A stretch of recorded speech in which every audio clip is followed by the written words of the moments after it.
Hi, Dot. I hope you can help. My boyfriend and I have been together for 5 years. Wow. We moved in together about 6 months ago. Wow. It was amazing for about the first month, and then everything went terrible. We had such amazing relationship until then.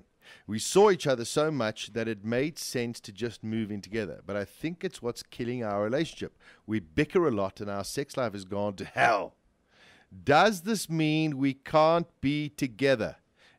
Is it over because we can't live together? What should I do?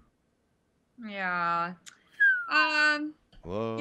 You see, I think like the incredible pressure of the kind of like the relationship, 1, 2, 3 steps. Then we get together, and then we like each other very much, and then we move in, and then we get married, and then we have babies, and we buy a bigger house and a lot of car. And anyway, so I think like there are different relationship models. I think there are also different ways of being with someone. And I think the very set way that we have to be with someone is that we move in and we meld our lives together and we do everything together. And I don't think that is necessarily applicable for many couples, if not most couples. We kind of get used to the idea that we need to be together in each other's space all the time. And yet I think it's quite possible that there are couples who will thrive with some space between them. And so is your relationship over because you can't live together? I think the question from that is, can you envision a different way of being together? So does your relationship model have to mean that you're going to live together in the same house? How does it look for your future if you want to like have kids or get married or all that sort of thing? Can you find different ways of actually staying together without literally being in each other's space all the time? I hear exactly what you're saying, and it makes a lot of sense. But I sit and think, but isn't a relationship about that where you nurture it and then eventually you do move in together? What you said right in the beginning, and then whatever you decide to get married, and then. So I think, yeah. It seems so difficult that I remember a friend that I had. And he dated his girlfriend for 7 years. Yeah. Then they got engaged and they got married. And within a year, it was all over. Right. And I think that's because we just associate different levels of pressure and different levels of expectations around different steps in our relationships. And that's why I think that when people get married, they've piled on all this expectation and all these ideas and all this projection onto another person because they haven't really discussed it before they got married. Before they got married, they were just two guys like hanging out, or two couple hanging out, having a good time. And I think that same sort of expectation and projection and all the stuff that you don't have to deal with, like who does the dishes, who picks up what, how do you like wake up together, go to bed together day after day after day. I think some people, that doesn't work for them, that they need their own space. And so it becomes a case of like, can you get a bigger place where you literally each have your own room so you have a space to go to? Do you move out and continue your relationship together? Is this something that you can talk about?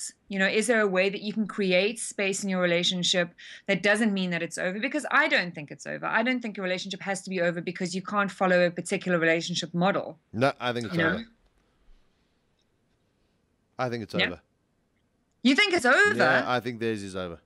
Why do you think it's over? No, you can't. I mean, if you can't... Listen, in 5 years, they would have surely spent 1 or 2 nights together, gone away on a weekend or slept over, etc., etc. They surely would have picked up... That's very different to like waking up every day with the same person. Yeah, but even if you had spent 2 nights, you would have picked up people's idiosyncrasies, the way that they are... No, I think it's, you pick it up in 1 night. There we go. Cheers. That's just me being really difficult. Well, I don't know why you're being so difficult. Also, I think you might be stuck in like the 1980s with your relationship model there. So maybe, you could well have a point there. I hope they can fix it.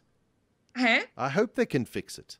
Well, I think they can. I think they can fix it. But the thing is that you need to talk about, I think the same way that we need to talk about like how our relationship moves from one point to another point to another point. Moving in is a huge point. You could have spent 3 weeks together day in and day out, but there's an end point to that. You know, there's a point at which you go back to your house and you have your own space and you have your own kind of system and ways of doing things. And so you have these little honeymoon patches in between your reality. And then when you move in together, there's no more honeymoon patch. You know, there's no more end point. You're just in the same place. And people don't talk about that enough. They don't talk about what their expectations are. They don't talk about like what they expect, how they expect to live together, and where it's going to go from there. And so we just expect a lot of stuff without actually talking about a lot of stuff.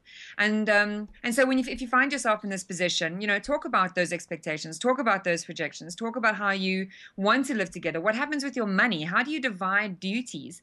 Get a house cleaner if you must, and get a dishwasher, because I've heard many people say that dishwasher has literally saved their relationship.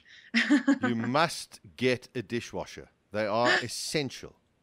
Yeah, and then also break out of the idea that you have to follow a particular relationship model. I know 3 couples who have been together for 25, 30 years and who have never lived together. Yeah, weird. Yeah, it's possible. It is possible. You see, and I think we just need to explore different ways of being together without having to be attached at the hip. Well, you know, my advice to them is hopefully they've got enough money that they can have her house, his house, and a communal joint house, and then they could just like weekends at the communal house, and then weeks during them on their own. Right. Listen, because I mean, the financial thing to move in with each other is massive. Exactly. It is more financially, pliable, workable to live with someone. But then pay a little bit extra, whether it's on your rent or whatever it is, and get a 2-bedroom place and each have your own room. There is nothing. It seems incredibly old-fashioned to live or sleep in different rooms, but it saves a lot of relationships, and there is nothing wrong with it. If that's what's going to work for you, and you want to be with someone, then make it work for you. You don't have to follow a picket fence idea of what a relationship is supposed to look like. But be open to having those conversations. You see, Dot's very open-minded, eh?